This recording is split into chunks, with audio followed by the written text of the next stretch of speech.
Omane bime, omane bime, omane Omane bebe homane bebe homane bebe homane bebe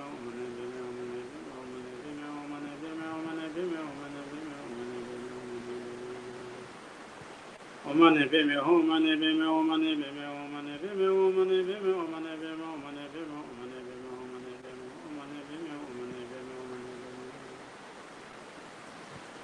bebe homane bebe homane bebe homane bebe homane bebe homane bebe homane bebe omane bebe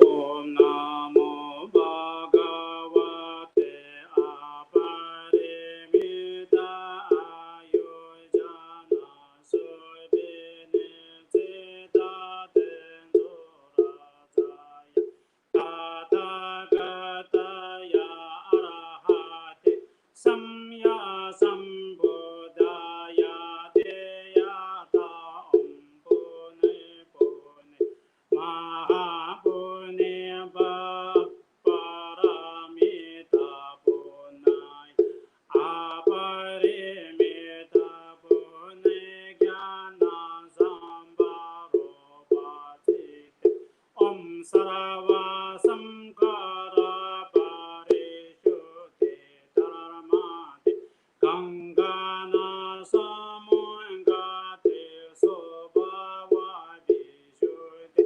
Mahanaya Parivare Soha.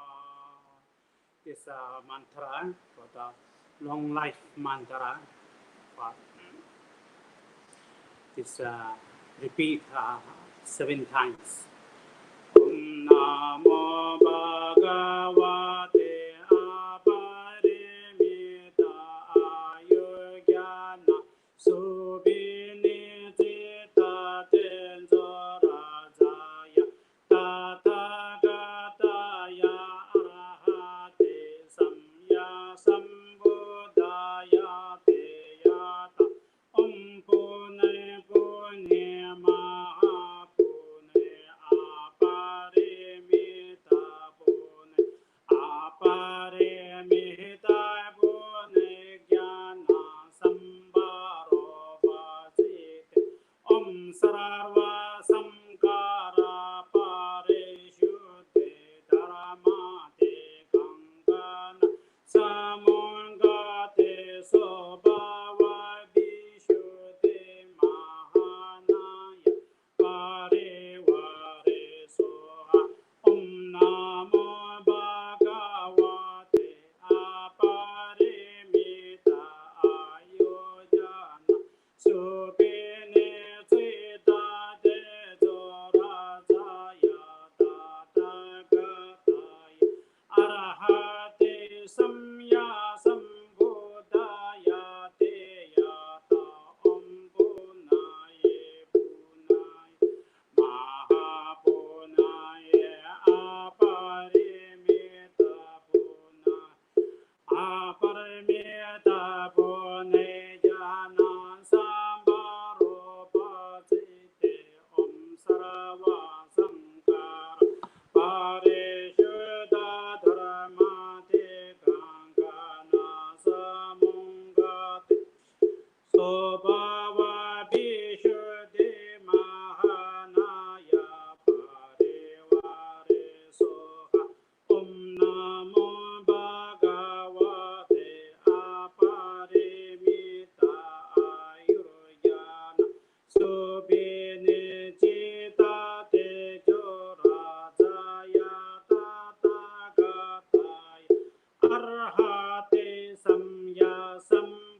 sambuddhaya te yata om pune pune maha pune aparimita pune aparimita pune jana sambaro bhajite om sarva samkara parishuddhi dhamate gangana samungate sobhava vishuddhi mahanaya parivare soha om namo bhagavate aparimita ayojana subhinitita tejo rajaya tathagata arahate samya sambuddhaya te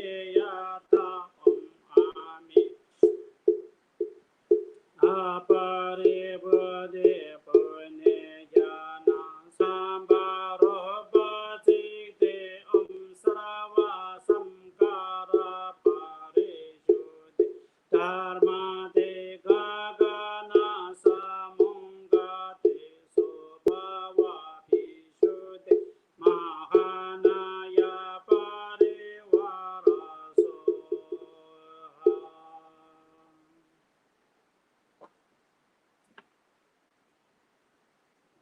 Namo Bhagavate Vekhaje Guru Vendraya Taparajaya Tathagata Arahate Samya Sambuddhaya Te Yata Om Vekhaje Vekhaje Mahan Vekhaje Raja Samungate Soha om namo bhagavate vekante guru vendraya prabarajaya tathagataya arahate samya sambuddhaya te yata om vekhaje vekante mahavekhaje raja samungate soha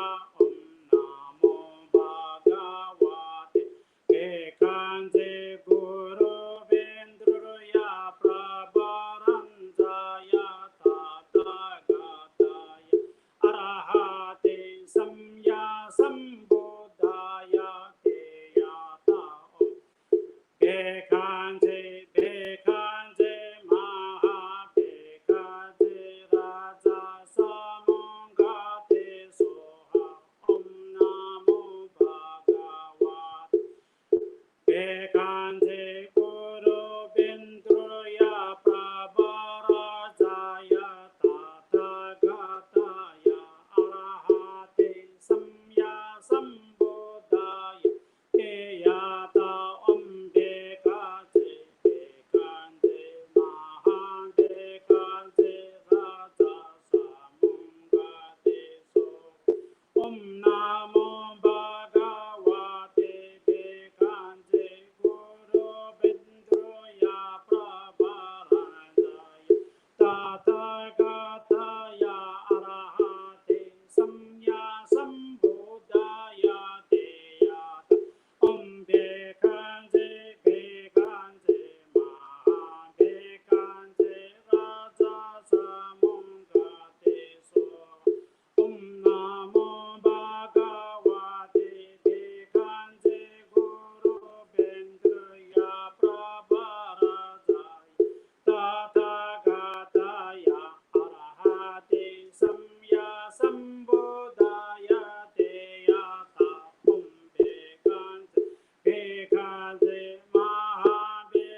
samongate soha om namo bhagavate bekante guru bindroya prabharajaya tathagata arahate samya sambuddhaya te yata om bekante bekante maha bekante raja samongate soha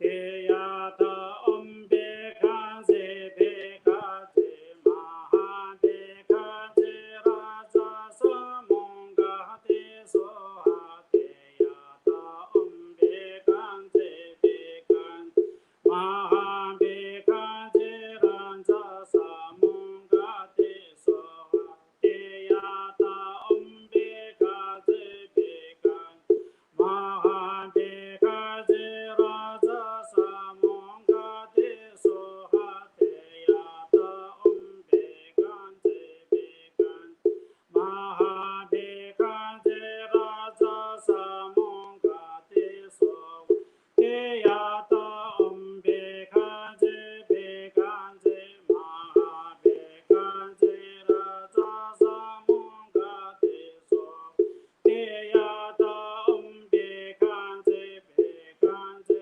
maha bekante raja samongate soha te yata om bekante bekante maha bekante raja samongate soha om Deshati Paranashavare Saravai Dora Prashamani Swaha om Deshati Shavare Sravatola Prashamani Swaha om Deshati Paranashavare Sarava Benza Prabha Mani Sova Om Vishati Paranashavari Saravajola Prashamani Sova Om Vishati Paranashavari Saravajola Prashamani Sova Om Vishati Paranashavari Saravajora Prashamani Swaha Om Vishati Paranashavari Saravajora Prashamani Swaha Om Vishati Paranashavari Saravajora Prashamani Soha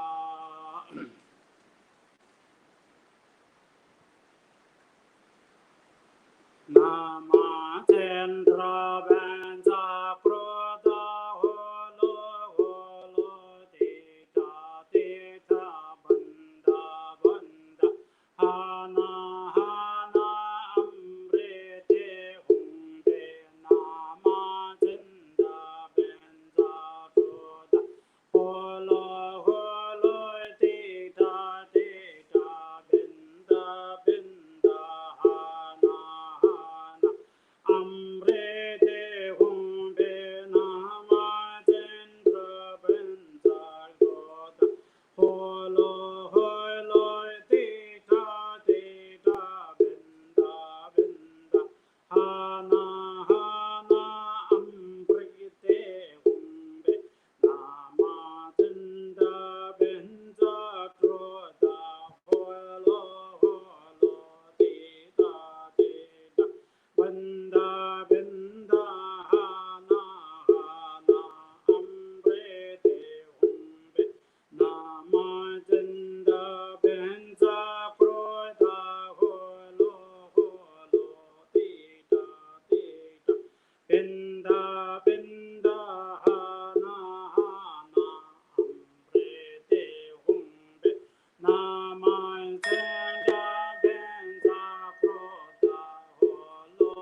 chu chu san ji jiang sen tam ji ji ge me do pra jin ge la ko so te ya dai bin zai te ya ai bo da na ye so hai chu de je wa se je gong CHONYI ZOLAI JIRAN DAGE DISAN GISAI BAI GUANJOI SUMLAI CHIBAI BO JILAWE TEMBAI PEJRUL JINGIWAI SIMJI KINLAI MO 조개 산지 도주로이지 계자의 담지 지대대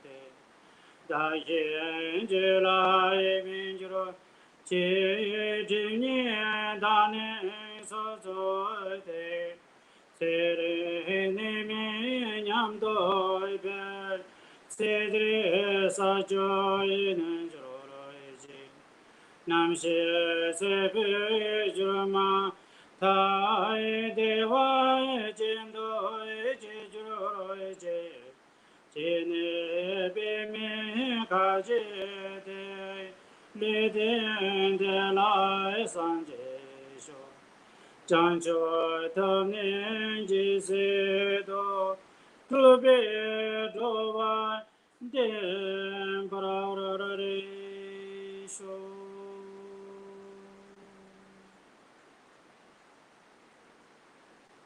스나인디 탐지세바이니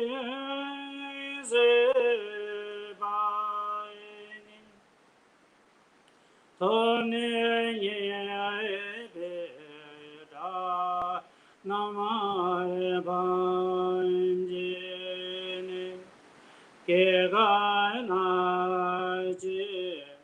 바일라바이 조바이 시베솔레 도와도 워르리슈